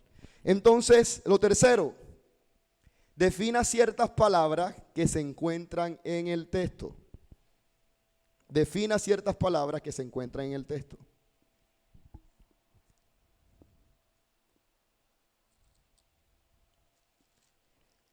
Muchas veces encontramos palabras en la Biblia que no sabemos lo que significan, como yo les colocaba la vez pasada, que yo les hablaba sobre la concupiscencia, ¿sí o no? Y hablaba sobre el evangelismo, que hay gente que no va a entender qué es concupiscencia, pero si usted está dentro de la iglesia, predicándole a la iglesia, sí puede utilizar la palabra, sino que tiene que definirla. Usted no puede dar por hecho de que la gente entiende el significado de una palabra. Usted tiene que explicar muchas veces algunas palabras que son bíblicas, pero que no son de nuestro lenguaje común. Como por ejemplo anatema, concupiscencia, anatema, armagedón, etcétera, etcétera. Tiene que usted explicarla. Hay palabras que nunca antes una persona las ha escuchado en su vida, porque son palabras exclusivamente de la Biblia, términos bíblicos. Hay que explicarlo. Hermano, hoy estamos en coinonía en este lugar. La prédica de hoy, cómo permanecer en la coinonía, y la gente no sabe qué es coinonía. Usted tiene que explicarle que viene el griego unidad y estar unidos fraternalmente. Entonces, eso es lo que le quiero decir, defina las palabras. No debemos suponer que la gente ya conoce el significado. Y incluso aunque sepan las palabras, aunque conozcan la palabra, muchas veces no le conocen el significado profundo de esa palabra. Entonces es muy bueno que usted lo explique. Entonces, y lo cuarto, haga un estudio de palabras. Mira, recuerda que usted toma las palabras clave, ¿sí o no? Ya usted seleccionó las palabras clave, analizó el contexto, ahora usted las define, luego de definirlas usted puede hacer un estudio profundo de esas palabras. ¿Qué significa hacer un estudio de esas palabras? Que usted va a considerar cuidadosamente las palabras que aparecen en el texto. Y para eso es necesario, muchas veces, no todas las veces, a veces con un diccionario es suficiente, un diccionario bíblico, pero a veces va a tener que utilizarse un interlineal y un léxico. Un interlineal existe físicamente, pero también está ahí aplicaciones. Es donde nosotros podemos mirar un versículo bíblico línea a línea. Línea a línea. ¿Cómo así línea a línea? La palabra original en el griego y cómo puede traducirse en el español. Puede ser en griego o en hebreo, en caso del Antiguo Testamento. El griego en el Nuevo Testamento. Esta práctica de estudiar las palabras se le conoce como exégesis. Exégesis. ¿Qué hace la exégesis? Traer al presente el significado original y verdadero de esa palabra. ¿Por qué? Porque una palabra puede significar en nuestro contexto cultural y nuestro contexto histórico, puede significar algo que no era lo mismo que se significaba en el contexto original bíblico. Por ejemplo, la palabra aguja. ¿Sí o no? La palabra aguja. O la palabra carro. Para nosotros significa un Mazda, un Chevrolet, ¿cierto? Pero para el escritor del Éxodo, un carro es una carreta. Los carros del faraón eran carruaje, carreta. La aguja para nosotros es la de coser en la máquina eléctrica, pero en la época de Jesús hay dos versiones. Una dice que había una puerta diminuta en la ciudad llamada la puerta de la aguja, por donde entraba la gente después de 6 de la tarde, cuando cerraban la puerta principal de la ciudad. Recuerde que las ciudades antiguas estaban cerradas en muralla y los que llegaban tarde les permitían entrar por una puertecita más pequeña llamada la puerta de la aguja. Entonces esa es la primera opción. Cuando Jesús dice que es más fácil que un camello entre por la puerta de la aguja, es porque por esa puerta imposible los camellos no pasaban, solamente eran las personas. Y la otra interpretación es que efectivamente Jesús se estaba refiriendo a una aguja de coser, pero obviamente no es igual a las nuestras. La aguja de coser en la época antigua era grande y era con la mano de esta manera, toda la ropa se cosía así.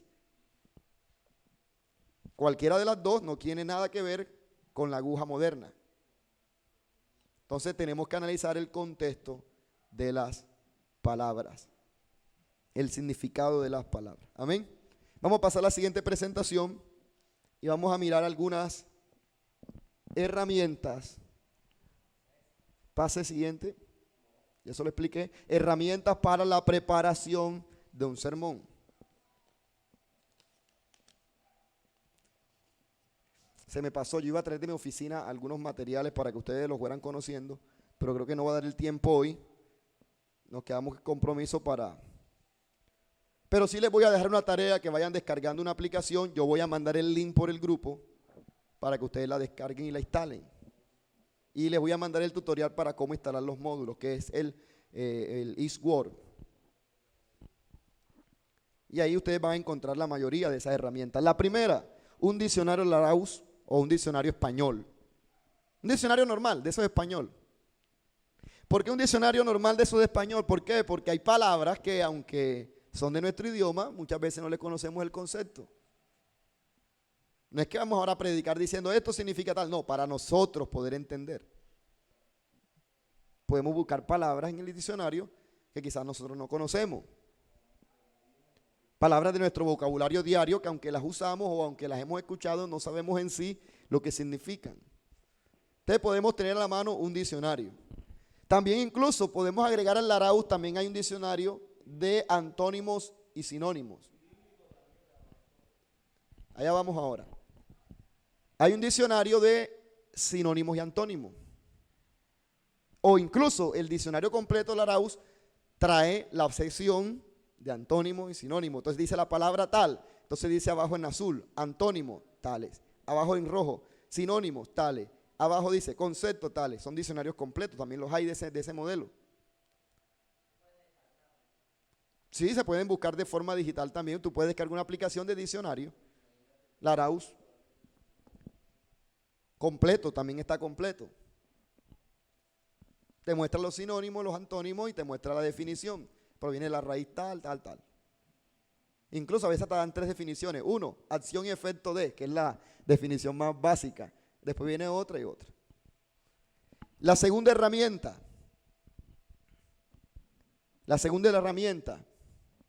Diccionarios bíblicos.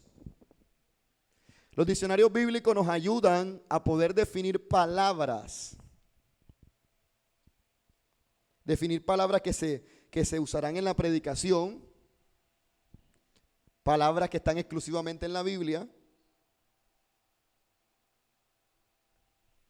Por ejemplo, tú puedes buscar veraca en un diccionario bíblico y te va a explicar mucho más.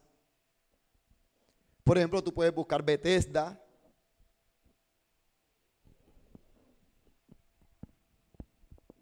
Nombres también de personajes. Entonces el diccionario bíblico, hay palabras o hay términos que son exclusivamente de la Biblia y muchas veces no los vamos a encontrar en un diccionario normal. Y si lo encontramos es muy por encima. Entonces tenemos que utilizar un diccionario bíblico. Esas palabras serán estudiadas, profundizadas utilizando el diccionario bíblico. Usted debe tener de forma digital, hay muchas herramientas. Yo les voy a compartir una para que ustedes conozcan un diccionario bíblico. También en físico, estoy estrenando un diccionario bíblico, creo que algunos hermanos lo conocen, muy bueno. Tengo como 2 meses con él apenas. Fue un obsequio que me hicieron, una bendición.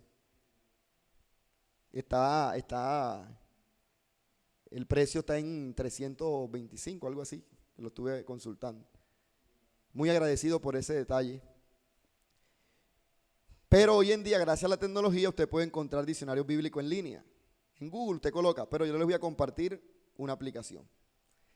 Otra herramienta, la concordancia bíblica. Es distinto una concordancia que un diccionario, es diferente. Porque un diccionario bíblico tú lo que vas a encontrar son conceptos y definiciones. Y obviamente te van a dar versículos. Tú buscas la palabra, por ejemplo, transgresión. La transgresión es una acción de violar los principios y la ley moral de Dios, cuando se quebranta la ley moral de Dios, y una definición bíblica y teológica de la palabra transgresión, y te va a colocar los versículos donde aparece transgresión. Eso es un diccionario. Pero la concordancia no.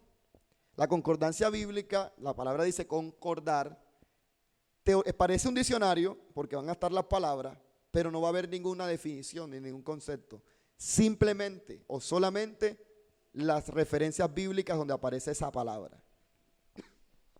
Por lo general, la mayoría de Biblias, en la parte de atrás, en las últimas hojas, traen una breve concordancia bíblica. Una breve concordancia bíblica. Las Biblias de estudio traen una concordancia bíblica un poco más amplia. Pero hay exclusivamente unas concordancias profundas o exhaustivas de la Biblia que ya son más completas, con más versículos y con más palabras. Entonces usted tiene que apoyarse en una concordancia, porque si usted va a hablar de un tema y usted no sabe dónde aparece esa palabra en la Biblia o ese tema en la Biblia, usted va a necesitar una concordancia. Voy a predicar sobre la paz, pero ¿dónde busco? Entonces si usted va a comenzar a buscar hoja por hoja desde Génesis sobre la paz, usted nunca va a encontrar nada. Entonces usted busca en la concordancia paz, le van a aparecer 50 versículos y usted los comienza a leer uno a uno y usted escoge, guiado por el Espíritu Santo, cuáles son esos versículos que van a ser útiles para su prédica. ¿Sí o no? ¿Entendido ahí? ¿Alguna pregunta? Ninguna pregunta. Entonces, la concordancia nos ayuda a poder saber dónde están esos versículos, ¿verdad? Porque no existe una persona que pueda memorizar, está difícil, todos esos versículos al pie de la letra. Si usted lo hace y si usted tiene la capacidad de memorizar todos los versículos, quiero decirle que usted es una concordancia andante. ¿Sí o no? Amén. Pero yo creo que no es necesario eso. Otra herramienta, la cuarta.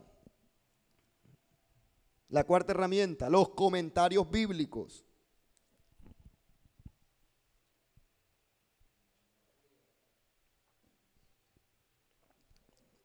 Un comentario bíblico no es más que una opinión de un autor sobre un pasaje. Es la opinión o interpretación de un autor, un exégeta, un estudioso de la Biblia, sobre un tema. Y hay muchas ediciones de comentarios bíblicos. Matthew Henry es uno de los más antiguos y conocidos. ¿Y qué es? Es una obra donde una persona se tomó el trabajo de comentar la Biblia, por eso se llama comentario bíblico. Un autor se tomó el trabajo de comentar toda la Biblia, hacer sus comentarios como resultado de su estudio bíblico personal o de un estudio que él hizo de la Biblia, y él publica una obra donde comenta la Biblia. Entonces dice Génesis, capítulo 1, entonces él hace un comentario de lo que él pudo entender de Génesis 1 y así comenta toda la Biblia. Los comentarios, ¿cómo?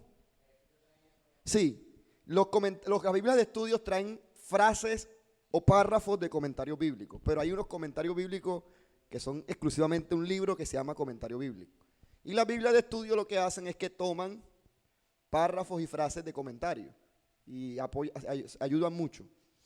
Pero debemos ser claros en algo, de que los comentarios bíblicos pueden ser de ayuda para orientarnos a un tema, para orientarnos, a aclararnos algunas cosas. A veces uno tiene una duda sobre un pasaje y uno comienza a leer un comentario donde el autor da una explicación histórica y cultural de ese pasaje y a uno se le abre la vista, la visión, el entendimiento y dice, wow. Porque él se tomó el trabajo de hacer un estudio que de pronto yo no lo he hecho, pero se me abre el entendimiento, perfecto. Pero el comentario bíblico no puede reemplazar la organización de su sermón.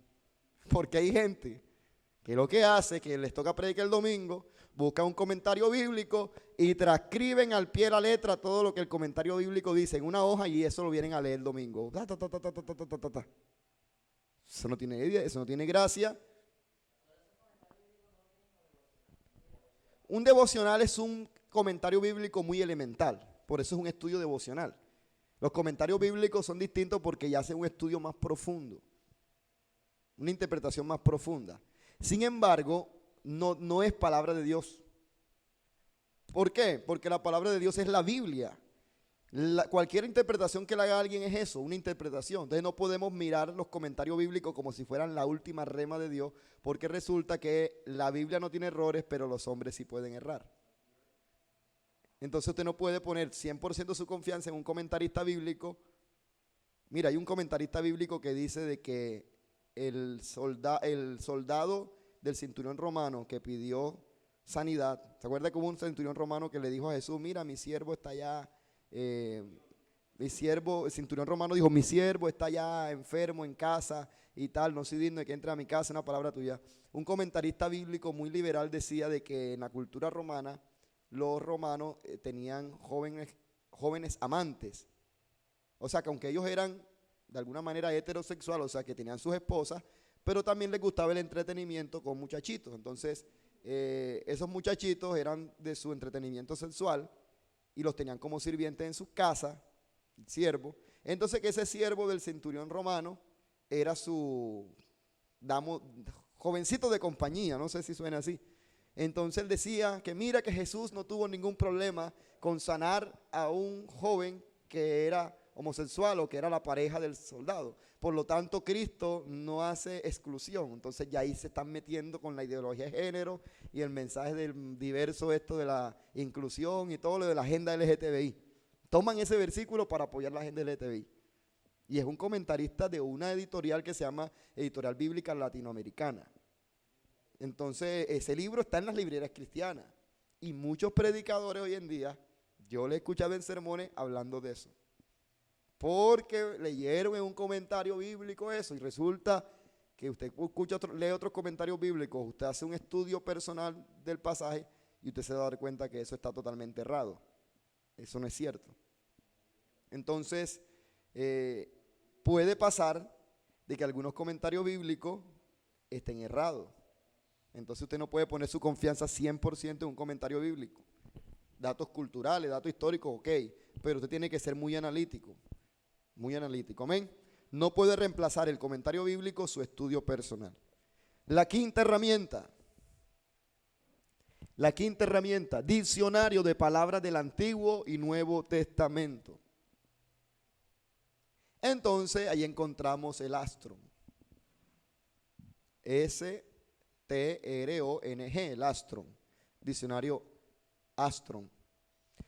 Es uno de los más conocidos, pero hay varios. Diccionarios interlineal griego también, griego-español y hebreo-español. ¿Qué es ese diccionario de palabras griegas del Antiguo y Nuevo Testamento? Pues que aparecen todos los términos en hebreo y en griego con sus significados. Porque estos diccionarios se utilizan mucho para definir palabras que se encuentran en toda la Biblia. Contienen definiciones de todas las palabras que usted tiene allí. Por ejemplo, el Antiguo Testamento son definiciones en palabras hebreas y el diccionario del Nuevo Testamento le da definiciones de las palabras que son en griego. Por ejemplo, iglesia, del griego eclesia, una palabra muy común.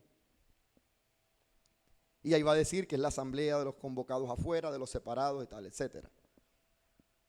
Entonces, es una herramienta para dar un entendimiento más claro de las palabras que usted va a estar utilizando en una predicación. La aplicación que les voy a mandar también tiene diccionarios griego y español, en español y diccionario hebreo-español. La sexta herramienta, los libros de referencia. Eso sí lo traje en mi bolso, alguien que lo ubique. Hay un libro dentro. Libros de referencia. Bueno, ¿qué son los libros de referencia? Son libros que no son la Biblia, obvio, son extrabíblicos, son libros fuera de la Biblia, pero que nos pueden ayudar o nos dan apoyo a un entendimiento de lo que estamos estudiando. Pueden ser sermones o artículos escritos por otros predicadores, pueden ser libros de estudio sobre un tema. Yo voy a predicar sobre el amor y de pronto busquen un libro que hable sobre el amor y puedo leer de allí. Cuando use libros externos debemos tener claro cierto cuidado. ¿Por qué cierto cuidado? Porque no podemos depender del libro. Puede ser un apoyo para sacar ideas, conceptos, puntos principales o algunos principios, pero no debe ser nuestra prédica un copia y pega de un libro. Amén. Entonces hay predicadores que si usted le quita los libros o le quita no predican o no preparan un mensaje. Entonces los libros se convierten como una muleta. No, deben ser un apoyo, pero no deben ser el reemplazo de tus pies. Amén. Entonces yo tengo aquí, por ejemplo, un libro que se llama Celebrando la Ley. Y este libro habla hace como un contraste de la ley moral, la ley ritual, y su cumplimiento en el Nuevo Testamento y la aplicación en la sociedad actual. Entonces dice, celebrando la ley, un repensar de la ética cristiana, la ética cristiana a un repensar de la ética del Antiguo Testamento. Celebrando la ley, repensar la ética del Antiguo Testamento. O sea, es como una interpretación actual, social, de la ley mosaica. Entonces, si en algún momento, digamos, vaya a predicar sobre algo que tenga que ver con la ley, de pronto me puede servir mucho. Leerlo, sacar ideas, estudiarlo, pero no es que voy a predicar el libro, porque no tiene sentido, ¿sí o no? Por ejemplo, las leyes alimentarias, etcétera. Para sacar ideas, conceptos, para apoyarnos en el mensaje, puede hacerse eso. Y lo último, hay un libro que les recomiendo, búsquenlo en PDF, yo siempre lo recomiendo cuando he dado homilética, se llama Usos y Costumbres de las Tierras Bíblicas. Está en PDF, yo lo tengo en físico, impreso. Usos y costumbres en los tiempos bíblicos hay uno, y hay uno que se llama En las Tierras Bíblicas, pero es el mismo, sino que ha sido actualizada la editorial. Lo pueden encontrar de las dos maneras. Usos y costumbres en los tiempos bíblicos, o usos y costumbres en las tierras bíblicas. Por ejemplo, en ese libro te va a hablar cómo era la ropa de la época de Jesús, cómo eran las fiestas, cómo era todas las costumbres culturales, históricas de la época bíblica, cómo eran los matrimonios, cómo eran las fiestas, los cumpleaños, cuáles eran los oficios y los trabajos más comunes. Te explican cómo era la ganadería, cómo era la metalurgia, la guerra, cómo eran las costumbres alimenticias, las costumbres sociales, políticas, todo te explica bastante. Entonces te puede ayudar mucho. Porque tú lees, porque había ¿cómo que se llama esto? La secta esta que fue a buscar, los celotes, y Jesús, los celotes llegaron, y tú dices, ¿quiénes son los celotes? Eso suena como a coyote. Y tú no vas a saber quiénes son los celotes. Entonces tú te vas a ese libro, Usos y Costumbres de las Tierras Bíblicas, y hay un capítulo donde habla los movimientos insurgentes en los tiempos de Jesús. Entonces tú vas a encontrar que los celotes eran un tipo de guerrilla que se estaban rebelando contra el imperio, eran judíos que querían liberarse del yugo de Roma y tal. Entonces tú dices, ok, ahora entiendo por qué ellos seguían a Jesús, porque veían a Jesús como un líder revolucionario, como esa oportunidad para armar la revuelta y poderse separar de Roma. Por eso en alguna ocasión quisieron hacerlo rey. Sí, o sea, leyendo ese libro pude entender, por ejemplo, quién eran los celotes o los fariseos. Entonces tú buscas quién eran los fariseos y lees en ese libro que te explican un poco más. Libros de apoyo, de referencia. Y la última herramienta, diferentes traducciones o versiones de la Biblia. Claro que sí es importante, porque hay diferentes versiones de la Biblia que nos ayudan mucho. ¿Por qué? Nosotros utilizamos una versión, hay dos tipos de versiones bíblicas. Eso no está en el tema, eso es hermenéutica, pero se lo adelanto. Están las traducciones dinámicas y están las traducciones literales. Son los dos tipos de traducción. Métodos, se llaman métodos de traducción. La crítica textual es una ciencia que se encarga, o la crítica textual bíblica, que se encarga de estudiar los manuscritos originales de la Biblia, y luego de estudiarlo, de allí surgen las traducciones. Pero hay dos métodos para traducir la Biblia. Una, la traducción dinámica, y otra es la traducción literal. ¿Qué es la traducción literal? Cuando los traductores bíblicos toman el pasaje original en el griego o en el hebreo y traducen el texto bíblico palabra por palabra. Y al traducirlo palabra por palabra, al leerlo en el español, muchas veces es difícil de entenderlo. Pero ellos se limitan a ser fieles al texto original, traduciendo la Biblia palabra por palabra. De pronto le hacen algunos arreglos para que tenga coherencia. Sin embargo, ellos traducen tal cual al pie de la letra. El que espada mata, espada muere. ¿Cierto? Traducen al pie de la letra el versículo o la frase bíblica. Pero las traducciones traducciones literales, la Reina Varela. Casiodoro de Reina y Cipriano de Varela, ellos lo que hicieron fue traducir del Nuevo Testamento griego. Ellos tradujeron del Antiguo Testamento hebreo, el texto masorético, y del texto del Nuevo Testamento de Erasmo de Róterdam. El Nuevo Testamento griego que utilizaron ellos fue el Nuevo Testamento griego de Erasmo. Erasmo era un sacerdote católico que se tomó el trabajo de organizar un Nuevo Testamento en griego. Casiodoro de Reina tomó como base el Nuevo Testamento griego de Erasmo y ahí hizo la traducción al español, al pie de la letra. La Reina Varela es una Biblia literalista, es decir, que es fiel, es una de las más fieles a los textos originales. Y la Biblia de las Américas es otra traducción literalista. También hay versiones católicas muy buenas que también son traducciones literalistas, o sea, al pie de la letra. Por eso la Biblia de las Américas se parece mucho a la Reina Varela. Pero hay traducciones dinámicas. ¿Qué es la traducción dinámica? Cuando el traductor no se preocupa en traducir al pie de la letra, sino que él lo que busca es traducir el sentido o el significado del texto original. Entonces, él trata de interpretar lo que quiso decir el autor original y lo traduce en un lenguaje más claro y entendible para el lector actual. Entonces, las traducciones dinámicas que encontramos actualmente son la Nueva Versión Internacional, la traducción en lenguaje actual, la PDT, la Palabra de Dios para Todo, la Nueva Traducción Viviente. Son la mayoría de Biblias modernas hoy en día, la Dios habla hoy, utilizan el método de traducción dinámico. O sea que aunque les toque cambiar algunas palabras, entonces ellos traducen una palabra como no debería ser traducida, pero ellos dicen, si colocamos esta palabra, que es la más fiel, en el español la gente no lo va a entender. Entonces modifican todas las palabras, insertan palabras propias, agregan palabras, pero con tal de que el versículo tenga más coherencia o tenga más sentido. Entonces usted compara la Nueva Versión Internacional o compara la Nueva Traducción Viviente con la Reina Varela, un versículo, acá usted lo va a entender más claro y lo va a entender de otra manera. Y en la Reina Varela no. Entonces, pero son dos tipos de traducciones. Para un estudio bíblico serio, utilice una Biblia para predicar, utilice siempre una Biblia. En las iglesias hoy en día está moderno de que están utilizando mucho la Nueva Versión Internacional como Biblia principal. Y en lo personal yo aconsejo que eso no debería ser. ¿Por qué? Porque los traductores de la Nueva Versión Internacional no son el Espíritu Santo. No son el Espíritu Santo. Ellos tradujeron su forma de interpretar los pasajes. Lo que a ellos les parece que ahí dice. Pero si usted toma la Nueva Versión Internacional con la Nueva Traducción Viviente en un versículo, no va a decir, a veces va a decir hasta ideas diferentes. Porque los traductores de la otra, ellos tradujeron el versículo como a ellos les pareció. Entonces, si nosotros queremos leer las palabras originales de Dios, lo mejor es que usted lea una versión traducida de forma literal. Una Reina Varela, una Biblia de las Américas, una Nácar Colunga, aunque son católicas, la latinoamericana, pero son Biblias traducidas de forma literal.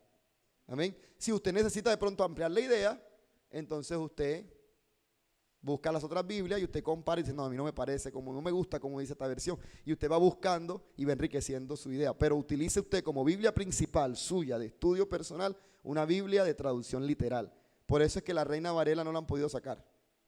Y incluso usted va a una librería cristiana y la Nueva Traducción Viviente es 50% más barata que la Reina Varela. Y sin embargo la gente sigue comprando la Reina Varela. Porque Dios nunca permitirá que su palabra verdadera sea desplazada. Amén. Incluso ya está la Biblia de la inclusión. Usted no sabía, hay una sociedad en Europa, una sociedad bíblica que ya publicó la Biblia de la inclusión.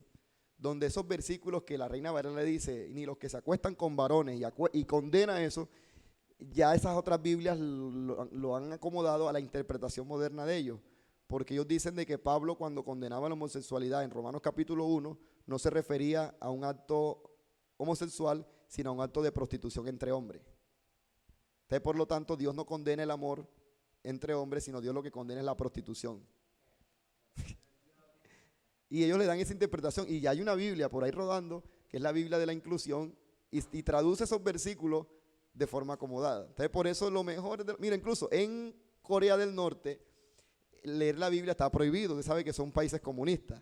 Sin embargo, ya el gobierno autorizó el leer la Biblia, pero la versión autorizada por el Estado. Entonces, muchos de los versículos los han traducido a su acomodo para apoyar la lucha revolucionaria. Ya. Y los norcoreanos tienen a la mano una Biblia, pero la Biblia con orientación comunista. No es la palabra de Dios verdadera. Entonces, todo eso el diablo lo ha querido hacer, pero nosotros como pueblo de Dios tenemos que mantenernos fieles a su palabra. Por lo tanto, no desplazamos ni dejaremos de utilizar la Reina Varela. Por el momento es lo más fiel que tenemos en nuestras manos.